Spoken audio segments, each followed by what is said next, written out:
Hello students, welcome back to the Rangniti application. As you know, this application is mainly exclusively for the defense services and UPSC services. Those services under UPSC. And gradually what we are going to do, we'll introduce for SSC also. But for English language is same for all the examinations. Keep it in mind. Okay. तो आज आपके सामने मैं पूरा English का basic लेकर आया हूँ। जो आप लोग जैसे बेसिक पढ़े हो, आप लोग बेसिक का मतलब सीधा सोचते हो कि नाउन है, ऐसा नहीं है। बेसिक मतलब क्लास 1 से शुरू करने वाला हूँ आपके सामने। आप देखो कि बेसिक आप लोग कितना जानते हो और क्या होना चाहिए, राइट। मैंने आपको ट्री बनाया था पहला क्लास में, अगर याद हो ट्री को एक बार देख लेना। उसी ट्री का जो रूट वाला पार्ट है, I will start from there, उसी से स्टार्ट करूंगा। Okay, so I will start from class 1। Class 1 से अगर शुरू करें, पहला दिन क्लास जब गए होंगे आप लोग स्कूल में, this is your first day. अगर टीचर ने शुरू किया होगा इंग्लिश का टॉपिक, इंग्लिश में कुछ भी, इन योर प्ले स्कूल और nursery, they must have taught you regarding letters, ये पहले शुरू किए होंगे, ठीक है। तो हमारे लाइफ में जैसे जैसे हम लोग सीखे हैं स्कूल से लेकर अभी तक, मैं आपको उसी तरह पढ़ाते रहूंगा सिस्टमेटिक। देखो, लेटर सीखने के बाद टीचर हमको क्या बताया था, आप देख लो खुद प्रैक्टिकली, रीजन के साथ, कंडीशन के साथ, कैसे होता, क्यों होता, वो उसके साथ। टीचर ने आपको क्या बोला, देखो कैसे बोला था। टीचर ने आपको बोला, ऐसे पढ़े होगा, PEN।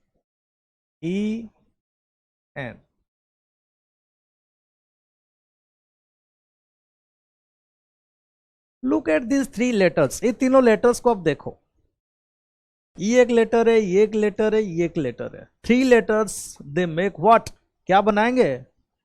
Group of letters having a meaning, meaningful होना चाहिए। अगर मीनिंगफुल है, ग्रुप ऑफ लेटर बनाते हैं वर्ड। ये पहले क्लास में आपको बोला था, उस टाइम पे देख लेना एक बार, जब सिलेबस बताया था, ठीक है। तो ग्रुप ऑफ लेटर्स वर्ड बनाएंगे, but that must have a meaning, meaning होना जरूरी है। तो टीचर आपको लेटर पढ़ाने के बाद वर्ड पढ़ा, फॉर्मेशन पढ़ाए थे, A for apple, B for ball, C for cat, जो भी है आपको पढ़ाए थे। उसके बाद क्या पढ़ाए थे, देखो आप बता पाओगे मेरे को? Group of letters make a word, group of words make what, क्या बनाएंगे? हम लोग पढ़े हैं कि group of words make a sentence, ऐसे पढ़े हो ना। कुछ लोग नहीं पढ़े, कुछ लोग पढ़े, मैक्सिमम लोग पढ़े। But group of word sentence बनाते हैं कि नहीं, उसके लिए प्रूफ करना पड़ेगा ना, कारण चाहिए। मैंने शुरुआत से आपको बोला है कि सारे चीज के लिए आपके दिमाग में हमेशा ये चलना चाहिए कि बनता है क्या। ग्रुप ऑफ वर्ड्स अगर सेंटेंस बनता है तो बनना चाहिए, हमेशा हमेशा बनना चाहिए। अगर बनता है तो देख लेते हैं। दिस इज ए वर्ड, ये एक वर्ड है, ये भी एक वर्ड है, ये भी एक वर्ड है। बना सेंटेंस, सेंटेंस बना? बिल्कुल कोई सेंटेंस नहीं बनता group of words. Group of words कभी सेंटेंस बनाते ही नहीं है। तो बनाते क्या है फिर? Group of words they make, group of words make a phrase. ये फ्रेज बनाते, ठीक है। शायद हिंदी में इसको वाक्यांश बोलते हैं, कुछ ऐसा, I am not sure about that, you please check it out. Group of words they बनाते हैं, फ्रेज बनाते हैं, बताऊंगा प्रूव करके अभी कैसे बनता है। उसके बाद ग्रुप ऑफ फ्रेजेस के बाद टीचर आपको पढ़ाया होगा क्लॉज, ऐसे बनता है। और सबके एंड में, सबके एंड में सारे मिलके क्या बनाएंगे आपके लिए? They all will make sentence. This is the proper order of making any sentence. ऐसे है बनता है। जनरली हम लोग को स्कूल में ऐसे बता दिया जाता था, ऐसे ऐसे ऐसे, that group of words make a sentence. आपके सामने देख लो, ग्रुप ऑफ वर्ड सेंटेंस कभी नहीं बनता है। फिर मैंने बोला कि ग्रुप ऑफ वर्ड्स क्या बनाएगा, फ्रेज बनाएगा। तो फ्रेज के बारे में जो जानेंगे फिर अपने अपने धीरे यहाँ पहुंच जाएंगे हम लोग। तो बेसिक का मतलब मेरा ये चाहिए। फिर देखना उसके बाद ट्रिक कैसे बनता है। इसके अंदर से एक ट्रिक मिलेगा, बना था आपको कि इसी के अंदर से एक ट्रिक निकलेगा। ट्रिक का नाम को आपको बोला था मैंने, ट्रिक का नाम है STA। इसी से ही निकलेगा। एक ट्रिक से 12 टॉपिक होगा, वो भी बोला था अगर याद हो, पहला वीडियो जो जिस दिन सिलेबस बताया था। ठीक है, देखना इसी के अंदर से एक ट्रिक निकलेगा, इसी ट्रिक से सारे टॉपिक आपके हो जाएंगे ग्रामर के। तो बेसिक मजबूत होना चाहिए, फाउंडेशन, फाउंडेशन मेन है। आप लोग शुरू कर दो टॉपिक पढ़ना, राइट। अब मैं सबको प्रूव करके बताऊंगा कैसे कैसे बनते हैं। ठीक है, ओके। तो इसमें तो टोटल वर्ड कैसे बनता है, आपका पार्ट्स ऑफ स्पीच आ जाता है। 8 में से 7 पढ़ने के लिए मैं आपको बोला था पार्ट्स ऑफ स्पीच में। बाकी जो टॉपिक बच गए यहां से आएंगे। ठीक है, राइट। किसे कुछ बोलना है? ठीक है, शुरू करते हैं। हम लोग स्टार्ट करेंगे यहां से, विल स्टार्ट फ्रॉम हियर। इसका स्टार्ट करने के बाद यहां पे जाएंगे, उसके बाद यहां पे वापस आएंगे। ये हो जाए, देखना बेसिक कैसे, आपको मजा आएगा। ठीक है, आ जाओ। Will start from phrase. Phrase में से शुरू करते हैं। Let's start phrase.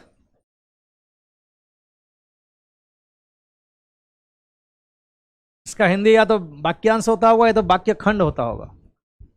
फ्रेज और क्लोज में हिंदी मुझे थोड़ा पता नहीं है। ठीक है, फ्रेज, इसके बारे में मैं आपको लिखा रहा हूं, थोड़ा ध्यान रखना।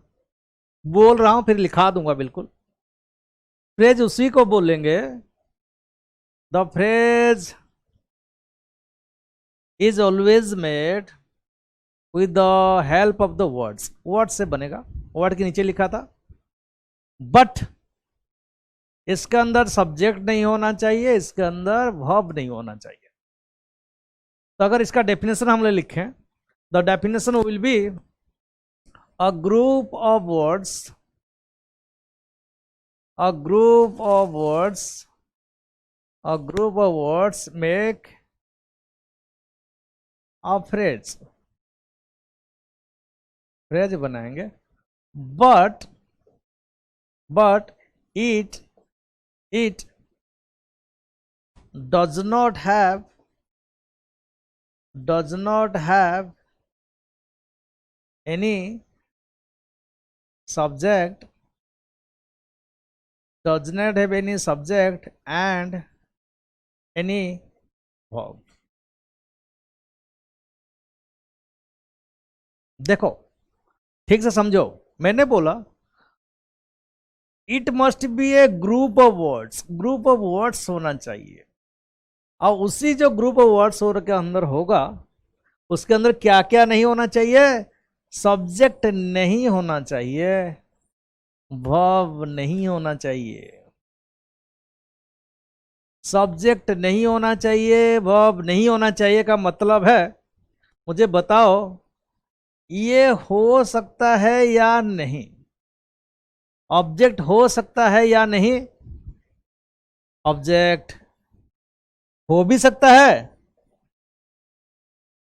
मे बी और मे नॉट बी, दोनों चीजें है। मैंने बोला हूं सब्जेक्ट नहीं होता, वर्ब नहीं होता है, मीन्स ऑब्जेक्ट हो भी सकता है, नहीं भी हो सकता है। तो नहीं भी हो सकता तो कोई इश्यू नहीं है हमें, लेकिन अगर होने का संभावना है, दैट मीन्स हम उसके बारे में जानकारी लेना पड़ेगा। ठीक है, तो इसको जानने के लिए, to know about the object, object को जानने के लिए हमको जाना पड़ेगा किसके पास? हमको जाना पड़ेगा वर्ब के पास, इसके पास जाना पड़ेगा। ठीक है, ये भी ऐसे पता नहीं चलेगा, इसको जानने के लिए हमको जाना पड़ेगा सब्जेक्ट के पास।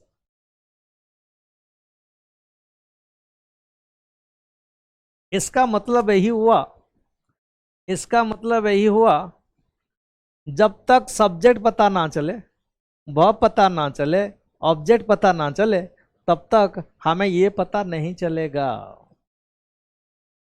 फ्रेज के बारे में कोई आइडिया नहीं लगेगा। ठीक है, तो फ्रेज को जानने के लिए, to know about the phrase, object के बारे में भी जानकारी चाहिए, वर्ब के बारे में जानकारी इसलिए चाहिए कि इसके अंदर वर्ब नहीं होता है, और सब्जेक्ट के बारे में जानकारी इसलिए चाहिए कि इसके अंदर सब्जेक्ट भी नहीं होता है। जब सब्जेक्ट के बारे में पता नहीं है तो पता नहीं चलेगा ना होता है कि नहीं होता है, लगाना है कि नहीं लगाना है। ठीक है, तो इस सीरियली इनको जानने के बाद यहां पे अपने आप पहुंच जाएंगे हम लोग। तो पहले will go to the subject. Subject बोलते किसको है? ठीक है, बचपन से पढ़ के आए हो सब लोग, बड़े बड़े हो गए हो।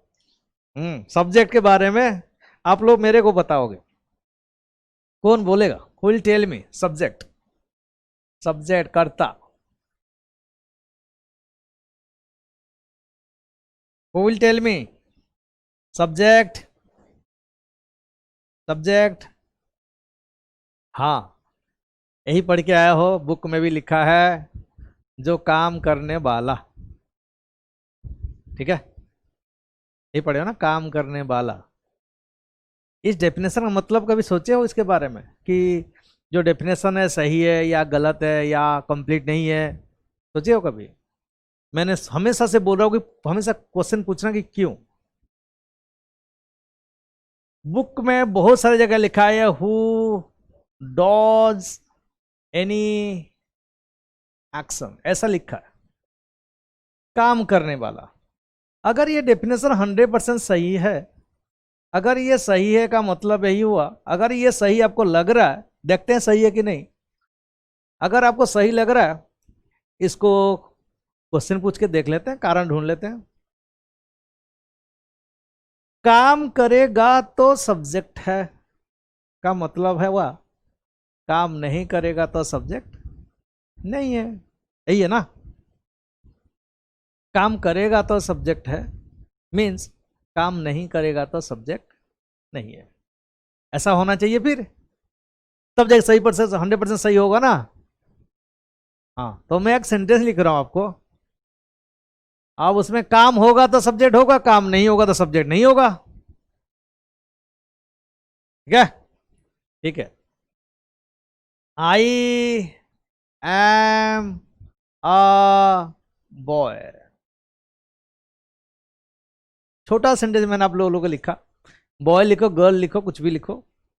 ठीक है, इसमें सब्जेक्ट कौन है? ये तो पता हो गया आप लोगों को सब्जेक्ट कौन है। सब्जेक्ट हो गया आई। ओके, डेफिनेशन बोला क्या है? Who does any action. अगर आई यहाँ पे सब्जेक्ट तो कौन सा एक्शन कर रहा है, थोड़ा बताओगे मेरे को? कौन सा एक्शन कर रहा है? हाँ, नहीं कर रहा है, नहीं कर रहा तो तुम्हारा डेफिनेशन के हिसाब से मैच नहीं हो रहा है फिर तो। ठीक है, दूसरा एग्जांपल लिखता हूं, दूसरा एग्जांपल लिखता हूं। He has a car. कौन सा एक्शन कर रहा है सब्जेक्ट? सब्जेक्ट तो ही है, हाँ ठीक है, ही है। बता दो एक्शन कौन सा कर रहा है? कोई एक्शन कर रहा है? नहीं कर रहा है, लेकिन सब्जेक्ट है।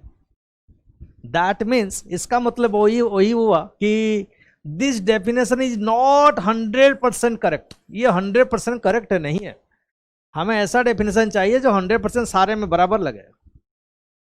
ठीक है, तो छोटे छोटे चीज पे ध्यान देना है आपको, नहीं देते हो तो सब्जेक्ट का डेफिनेशन अभी निकलेगा।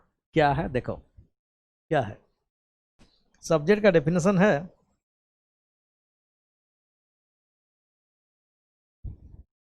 देखो मैं बना रहा हूं सब्जेक्ट का सही डेफिनेशन, आप लोग भी बना लो।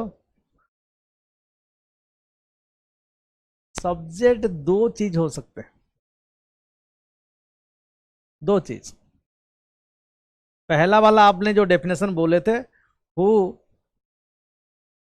डज एनी एक्शन, ये तो पहला वाला, लेकिन इसमें सारे चीज नहीं आया था। दूसरा सब्जेक्ट क्या हो सकता है? अबाउट whom या तो which we say something।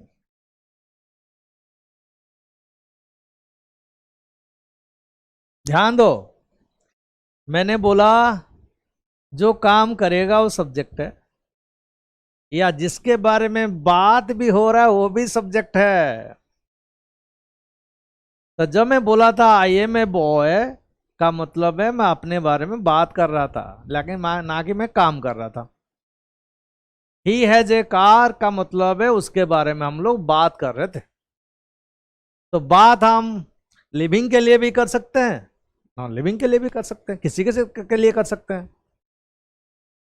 ठीक है, तो काम करेगा तो सब्जेक्ट है, बात होगी तो भी सब्जेक्ट है, राइट। अब बात हुआ कि काम करेगा कौन, who will do the action. काम करेगा कौन, काम करेगा कौन, काम करने वाले हैं। जो भी काम करेगा, जो भी काम करेगा, जो भी काम करेगा, या तो कोई लिविंग बींग होगा, आइदर एनी लिविंग बींग और एनी नॉन लिविंग थिंग। छोटा छोटा चीज को ध्यान में रख के चलना है आप लोग, ये कितना काम देगा बाद में देखना। मैंने बोला जो काम करेगा सब्जेक्ट है, जिसके बारे में बात होगा वो भी सब्जेक्ट है। काम करेगा कौन, किसके बारे में हम बात कर सकते हैं। काम या तो कोई लिविंग बीइंग करेगा, या लिविंग की बीइंग के बारे में बात कर सकते हैं, या तो नॉन लिविंग हो सकता है। ठीक है, अब इसमें क्या है देखो, इसमें क्या है देखो, इसमें बात यही हुआ जितने भी लिविंग है जितने भी नॉन लिविंग है, सारे लिविंग सारे नॉन लिविंग। अब इसमें से क्या होता है, कुछ हमें दिखाई देते हैं, ध्यान देना ठीक से। अब कुछ हमें नहीं दिखाई देता है।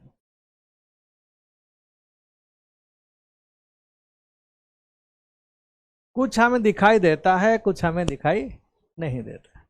इसका मतलब वो भी सब्जेक्ट हो सकता है।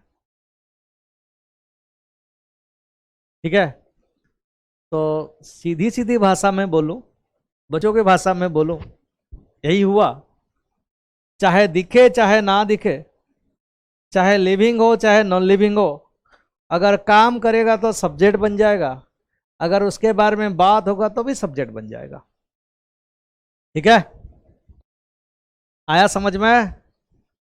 तो दुनिया में जितने भी चीजें सारे सब्जेक्ट बन सकते हैं, या तो काम करेंगे या तो उनके बारे में बात होनी चाहिए। ठीक है, अब मुझे बताओ इनविजिबल के बाद जो मैं लिखा हूं, मुझे बताओ आप लोग, एयर दिखता है कि नहीं दिखता, एयर दिखता है कि नहीं दिखता, नहीं दिखता। सब्जेक्ट हो सकता है कि नहीं, बिल्कुल हो सकता है। ओके, ठीक है। गॉड, भगवान दिखते हैं कि नहीं दिखते हैं, नहीं दिखते हैं। सब्जेक्ट हो सकते हैं, बिल्कुल हो सकते हैं, उसके बारे में बात करते हैं हम लोग। हाँ, ये भी सब्जेक्ट हो सकता है कि नहीं, ये भी सब्जेक्ट हो सकता है घोस्ट। ठीक है, तो बहुत सारे आपके क्वालिटीज, जैसे एंगर, एंगर दिखता है, नहीं दिखता है, नहीं दिखेगा। तो एक्सप्रेशन दिखता है, गुस्सा नहीं दिखता है, तो ये भी सब्जेक्ट हो सकता है। ठीक है, तो सब्जेक्ट का जो तुम्हारा पहले का नोशन है, forget about that. Subject means दुनिया में कुछ भी हो, चाहे दिखे चाहे ना दिखे, चाहे लिविंग हो चाहे नॉन लिविंग हो, काम करेगा तो सब्जेक्ट है, या उसके बारे में बात भी होगा तो सब्जेक्ट है। ठीक है, अब मैं तुमको बाद में फिर शॉर्टकट बताऊंगा सब्जेक्ट ढूंढने के लिए, दूसरा तरीका है मेरे पास।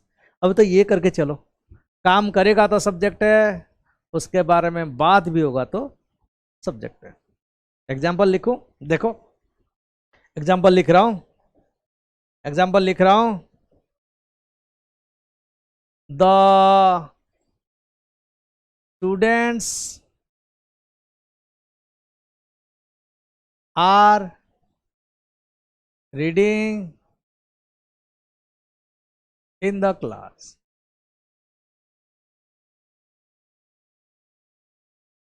ये हो गया एक सेंटेंस। दूसरा सेंटेंस लिखता हूं, my father is a soldier. देखो दोनों सेंटेंस को देखो। यहां पे काम कौन कर रहा है? काम कौन कर रहा है? काम कौन कर रहा है? स्टूडेंट्स के, द स्टूडेंट्स है, द स्टूडेंट्स। तो सब्जेक्ट कौन हुआ? The students. ठीक, द स्टूडेंट्स हुआ सब्जेक्ट। अब यहां पे काम कर रहा है क्या, बताना एक बार। यहां पे कोई काम नहीं कर रहा है, उनके बारे में बात हो रही है। तो यहां पे सब्जेक्ट हुआ माय फादर, राइट। तो काम करेगा तो सब्जेक्ट है, बात भी होगा तो उसके बारे में सब्जेक्ट है। अब बात रहा कि अगर ये सब्जेक्ट है, अगर ये सब्जेक्ट है, दैट मीन्स अगर ये सब्जेक्ट है, सारे लिविंग सब्जेक्ट हो सकते हैं। All the living beings can be subject हो सकते हैं, plus all the non living things also can be subject. सारे नॉन लिविंग थिंग्स भी सब्जेक्ट हो सकते हैं, हो सकते हैं, बिल्कुल हो सकते हैं। इसका मतलब अगर मैं दोनों को मिला दूं, सारे living beings in the world, all the living beings in the world, all the non living things in the world अगर मिला दूं, मुझे फिर तो ये मिलना चाहिए, मुझे ये मिलना चाहिए। बोलो मानते हो कि नहीं, हाँ या ना? बिल्कुल हाँ। अभी सोचे वैसे? सोचे नहीं हो, रट ले लियो बस। अब मुझे कौन बोलेगा दुनिया में टोटल सब्जेक्ट कितने हैं? विल टेल मी कि दुनिया में कितने सब्जेक्ट टोटल है। दैट मीन्स दुनिया में कितने लिविंग बीइंग है, कितने नॉन लिविंग थिंग्स है, कितने हैं? सोचो। अनलिमिटेड, अनलिमिटेड नहीं, लिमिटेड तो होगा सब्जेक्ट के हिसाब से। अब उसको ढूंढ के निकालते हैं। मैंने बोला कारण के साथ चलेंगे ना सब कुछ, फिर आसान होगा आगे। ये आगे के लिए पढ़ा रहा हूं, ये छोटे छोटे बच्चों का ही है। और टोटल सब्जेक्ट कितने हैं, देखो सब्जेक्ट को पाने के लिए क्या करना पड़ेगा, देखो आ जाओ। सब्जेक्ट जो भी होगा, सब्जेक्ट जो भी होगा, सब्जेक्ट जो भी होगा। अच्छा मुझे एक चीज बताओ, this pen can be a subject और नॉट? इसके बारे में बात कर सकते हैं, बिल्कुल। तो सब्जेक्ट को, पेन भी सब्जेक्ट हो सकता है, ठीक है, हो सकता है। अच्छा, अगर दो पेन मेरे हाथ में होता, दो पेन, टू पेन्स, दोनों सब्जेक्ट हो सकते हैं कि नहीं? हो सकते हैं, कितने भी हो सकते हैं, ठीक है। आप घर में बैठे हो, पढ़ाई कर रहे हो, सॉरी, आप सब्जेक्ट हो सकते हो कि नहीं? बिल्कुल हो सकते हो। आपके फैमिली के सारे मेंबर इकट्ठा होकर सब्जेक्ट हो सकते हैं, एक काम कर सकते हो कि नहीं? बिल्कुल कर सकते हो। दैट मीन्स सब्जेक्ट जो भी होगा, या तो अकेले होगा या एक से ज्यादा होगा, पक्का? ठीक है, तो उसी हिसाब से अगर चले, सब्जेक्ट जो भी होगा उसी हिसाब से अगर चले, सब्जेक्ट अकॉर्डिंग टू नंबर, संख्या के हिसाब से, मैंने कितने लोग हैं, कितने लोग हैं, तो नंबर के हिसाब से जो आपके पास सब्जेक्ट मिलेगा ना, जो भी सब्जेक्ट मिलेगा, या तो एक होगा, एक होगा, या तो मोर देन वन होगा। अब कितना भी हो, मोर देन वन, यही होगा। हाँ या ना? मानते हो? बिल्कुल मानते हैं, सही है, बिल्कुल पक्का बोलोगे हाँ सर मानते हैं। तो सब्जेक्ट अकेले भी हो सकता है या अकेले से ज्यादा भी हो सकता है, ठीक है। उसके बाद सब्जेक्ट जो भी होगा, कोई ना कोई तो पर्सन होगा, कोई ना कोई पर्सन के अंदर आएगा वो। पर्सन मतलब लिविंग बीइंग की बात नहीं कर रहा हूँ, दोनों आएंगे। पर्सन पुरुष के हिसाब से, अब लोग जो पढ़े हो person, first person, second person, third person, ठीक है। अकॉर्डिंग टू पर्सन, पर्सन के हिसाब से क्या होगा सब्जेक्ट, देखो पर्सन के हिसाब से सब्जेक्ट क्या होगा, देखो subject according to person, person के हिसाब से, ये तो आप लोग पढ़े हो, नहीं जानते हो तो मुझे मैसेज करना, बता दूंगा डिटेल में कैसे कैसे होता है, क्यों है 3%। पर्सन के हिसाब से सब्जेक्ट या तो फर्स्ट पर्सन होगा, या तो सेकंड पर्सन होगा, या तो थर्ड पर्सन होगा। अब दुनिया में 3% क्यों है, कभी अगर पूछोगे, जानना चाहते हो मैसेज करना, ठीक है। उसके पीछे भी कारण है क्यों 3 है, ठीक है। तो first person, second person, third person, मैंने बोला अकॉर्डिंग टू द नंबर, एक होगा या एक से ज्यादा होगा, बट अकॉर्डिंग टू पर्सन ये तो फर्स्ट होगा, ये तो सेकंड होगा, तो थर्ड होगा।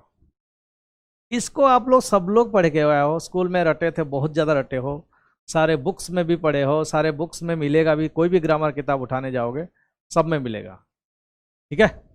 तो अब इसको हम बनाते हैं, आ जाओ देखो इसको बनाते हैं, कैसे बनाएंगे देखो।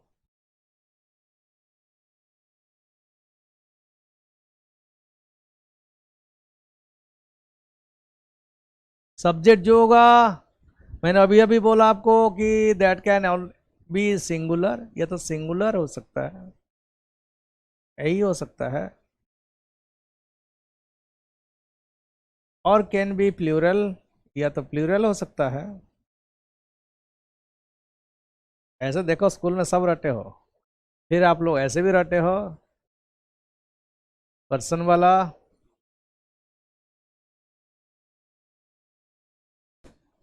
अब मैं ये टेबल हमको स्कूल में क्यों पढ़ाया जाता था, मैं आपको बताऊंगा इसके पीछे कारण क्या है, देखते जाओ। पर्सन के हिसाब से आप लोग पढ़े हो फर्स्ट, सेकंड, फिर आपके थर्ड, इसी हिसाब से पढ़े हो। अब ये तो आपको पता है फर्स्ट पर्सन सिंगुलर और फर्स्ट पर्सन प्लूरल। अब बताओ फर्स्ट पर्सन सिंगुलर आई का प्लूरल वी, ये पता है। सेकंड पर्सन यू, प्लूरल भी यू। थर्ड पर्सन है ही, शी, इट, दिस, दैट, या कोई भी नाम हो, एनी नेम, यहाँ पे एनी नेम भी नीचे लिख सकते हैं बिल्कुल, ठीक है। अब इनका प्लूरल लिखते हैं, देखो प्लूरल बोलो, ही का प्लूरल दे, शी का भी दे, दिस का दीज, दैट का दोज, ये प्लूरल है। नाउ आप लोग में से कौन मुझे बोलेगा, हु विल टेल मी ईट का प्लूरल क्या है, ईट का प्लूरल क्या है। मैं बोलूंगा इट इज अ बैटरी, कितने बैटरी, एक एक एक। अब एक के बदले मैंने दो दिखाया आप लोग को, दो, दो है तो एक से ज्यादा हुआ।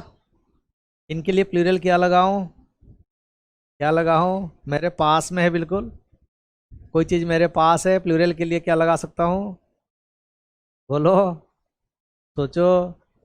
दीज लगा सकता हूं, दीज आर बैटरीज लगा सकता हूं। तो ईट का प्लूरल दीज भी हो सकता है, ईट का प्लूरल दीज भी हो सकता है।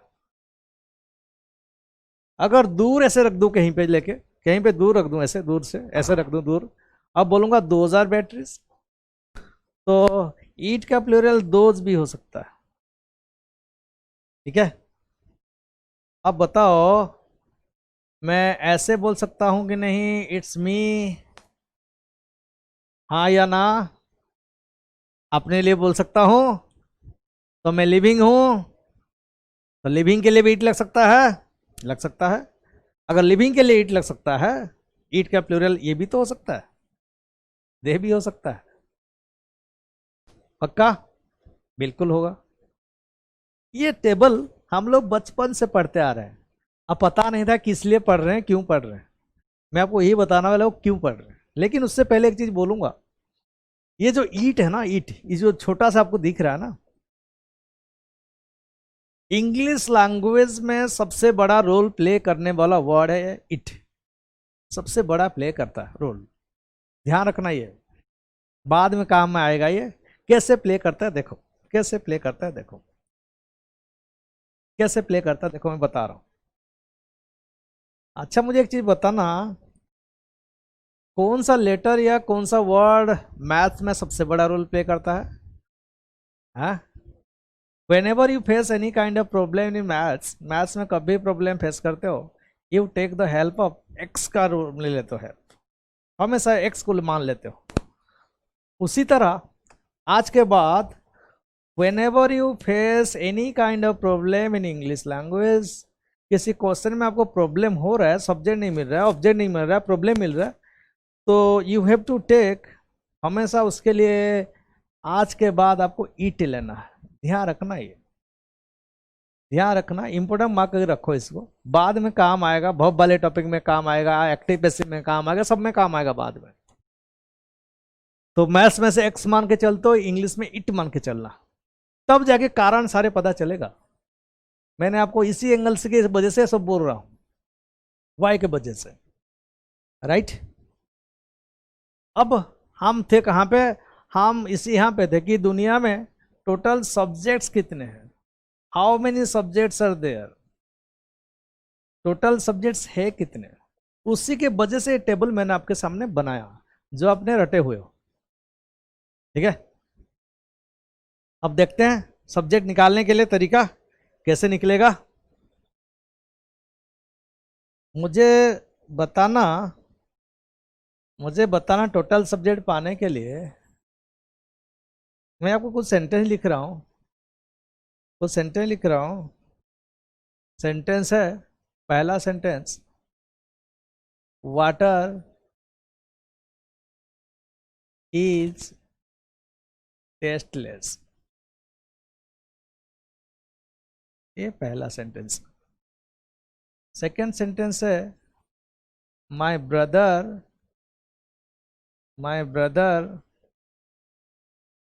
is a doctor, second sentence. Number 3, some of my relatives in Delhi have informed the police। आपके सामने मैंने 3 सेंटेंस लिखा, अब इसमें से हम लोग ढूंढेंगे सब्जेक्ट, ठीक है। मुझे बताओ पहला सेंटेंस का सब्जेक्ट कौन है? काम कोई कर रहा है या किसके बारे में बात हो रही है? राइट, वाटर के बारे में बात हो रही है, वाटर के बारे में बात है। तो यहाँ पे सब्जेक्ट कौन बन गया? सब्जेक्ट कौन बना? Water. Come to second sentence, बोलो सेकंड सेंटेंस सब्जेक्ट कौन है? बोलो बोलो, ब्रदर या माई ब्रदर, ब्रदर या माई ब्रदर है। कुछ लोग बोल रहे हो ब्रदर, कुछ लोग बोल रहे माई ब्रदर। ब्रदर तो यहाँ पे नाउन है, माई यहाँ पे एडजेक्टिव है। अगर ब्रदर को सब्जेक्ट मानूं तो गलत है, यहाँ पे सब्जेक्ट ब्रदर नहीं है, यहाँ पे सब्जेक्ट माई ब्रदर है। इसका मतलब यही हुआ, यहाँ पे मैं बस एक ही वर्ड लिखा था, आपको सब्जेक्ट ढूंढने में प्रॉब्लम नहीं हुआ। यहाँ पे 2 वर्ड लिख दिया, सब्जेक्ट ढूंढने में प्रॉब्लम हुआ। तो यहाँ पे सब्जेक्ट कौन है? My brother. इसका मतलब यही हुआ, जो पहले वाला मैं आपको डेफिनेशन बोला था कि जो काम करे या जिसके बारे में बात हो रहा है वो सब्जेक्ट होता है, उसी एंगल से अगर करने की कोशिश कर रहे हैं दिक्कत हो रहा है। जिनको पता है तो कोई इशू नहीं है, जिनको नहीं पता उनको प्रॉब्लम है। Now let's come to third sentence. अब देखो, अब फिर दिक्कत होगा। तो सेंटेंस बढ़ता जाएगा, आपको सब्जेक्ट ढूंढने में प्रॉब्लम क्रिएट हो रहा है। अब मैं आपको शॉर्टकट बताऊंगा सब्जेक्ट ढूंढने का तरीका। देखो क्या तरीका है। यहां पे सब्जेक्ट है पूरा, सम of my relatives in Delhi तक सब्जेक्ट है, इतना लंबा सब्जेक्ट है। तो definition forget about the definition, सबसे डेफिनेशन भूल ही जाओ। कैसे याद करोगे सब्जेक्ट, कैसे मिलेगा कोई सेंटेंस में, उसके लिए थोड़ा टाइम वेट करना पड़ेगा आपको। लेकिन तरीका मैं बता रहा हूं, 2 तरीका सब्जेक्ट ढूंढने का। पहला तरीका है, सेंटेंस में से कोई भी हेल्पिंग वर्ब या वर्ब पक्का होगा, वरना सेंटेंस कभी बनेगा नहीं।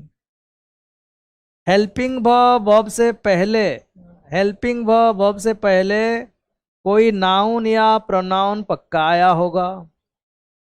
पक्का अगर अकेले है तो, सिंगल है तो, इससे पहले अगर कोई सिंगल वर्ड है, that single word will be either a noun और ए प्रोनाउन, पक्का होगा।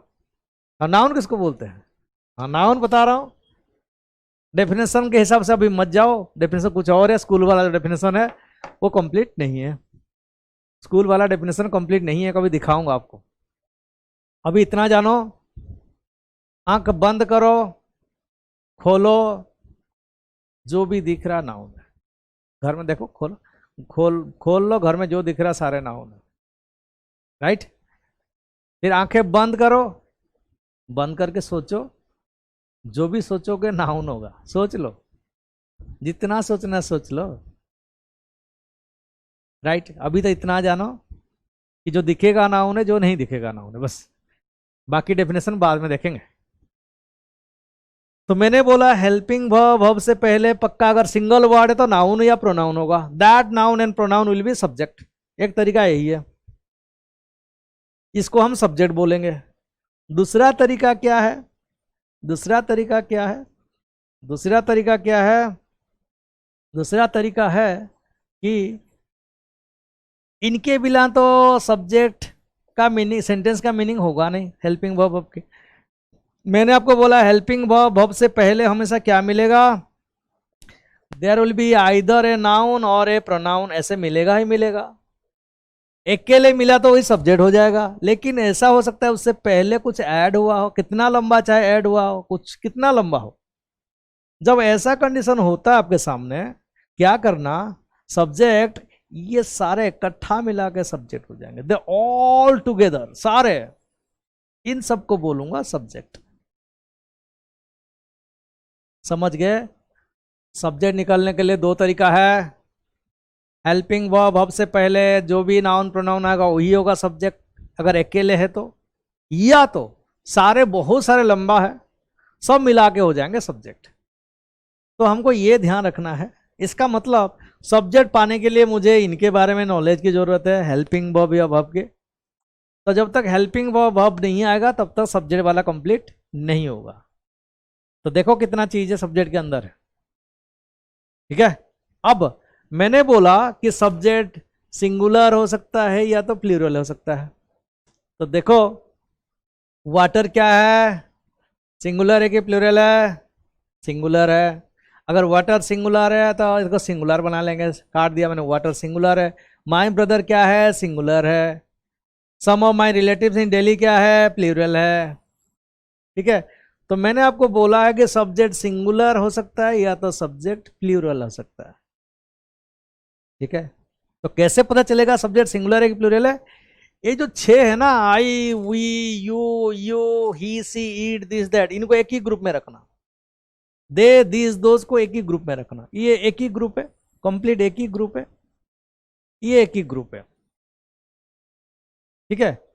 सब्जेक्ट अगर सिंगुलर है, अगर वो खुद सब्जेक्ट है, उस सब्जेक्ट को इनमें से कोई एक वर्ड होगा रिप्लेस कर सकता है, रिप्लेस करना चाहिए।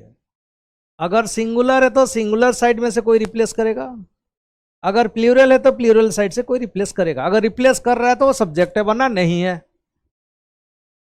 ठीक है, मुझे बताओ वाटर के जगह पे क्या लिख दूं सेंटेंस सही हो जाएगा?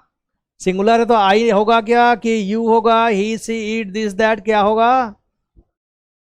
ईट हो सकता है, बिल्कुल हो सकता है, ईट, ईट हो सकता है, बिल्कुल ईट हो सकता है, दिस भी हो सकता है, दैट भी हो सकता है, तब भी सेंटेंस सही हो जाएगा। देखो इट इज टेस्टलेस, सेंटेंस तो सही है ना?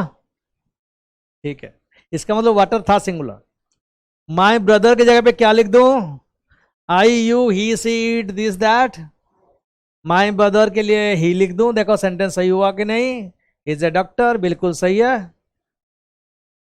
ठीक है, अब सम of my relatives in Delhi, यहां पे सिंगुलर है कि प्लूरल है? प्लूरल है। अब या तो वी होगा, या तो यू होगा, या तो दे, या दीज, या दोज, तो क्या होगा? यहां पे हो जाएगा दे। ये कुछ करने का पीछे कारण है, कुछ मैं जो काट रहा हूं ना इसके पीछे कुछ कारण है। अभी तो हम लोग पढ़ रहे हैं कि टोटल सब्जेक्ट कितने, इसलिए बता नहीं रहा हूं।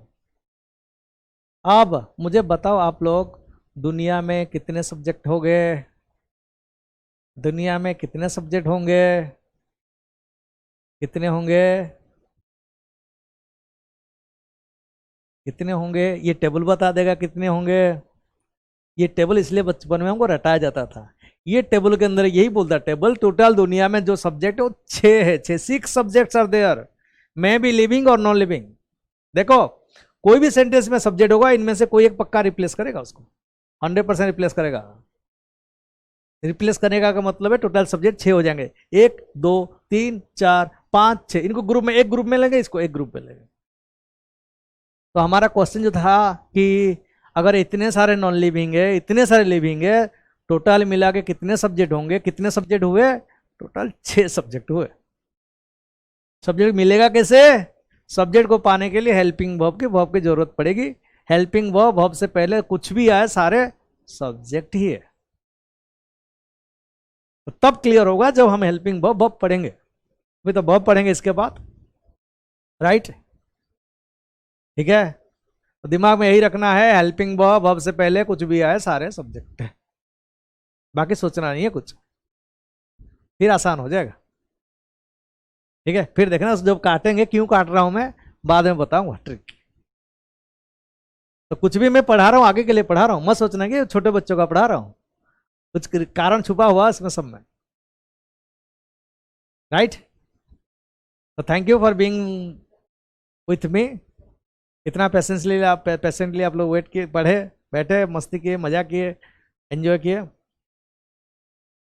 आगे इसका कंटिन्यू करेंगे, नेक्स्ट वीडियो में आएगा ये, इसके आगे से चलेंगे, डिटेल में चलेंगे, सेंटेंस तक पहुंचना है हमें, डिटेल में चलेंगे, नेक्स्ट वीडियो में आपको मिल जाएगा। तो आप लोग अपने दोस्तों यारों के बीच में शेयर करो, लाइक कराओ, सब्सक्राइब कराओ। ठीक है, नया नया चीज़ें आते रहेंगे, सब कारण के साथ। कारण पूछो मुझे, फॉलो करो, कारण पूछो, सर क्यों हो रहा है, कैसे हो रहा है, कैसे होना चाहिए, फिर धीरे धीरे हो जाएगा। लिटरेचर के साइंस की तरह पढ़ो, साइंस के। ठीक है, तो thank you for being with the रणनीति ऐप, अच्छा लगा। नेक्स्ट क्लास में पढ़ेंगे, नेक्स्ट लेक्चर में आगे इसको कंटिन्यू करेंगे। Thank you very much.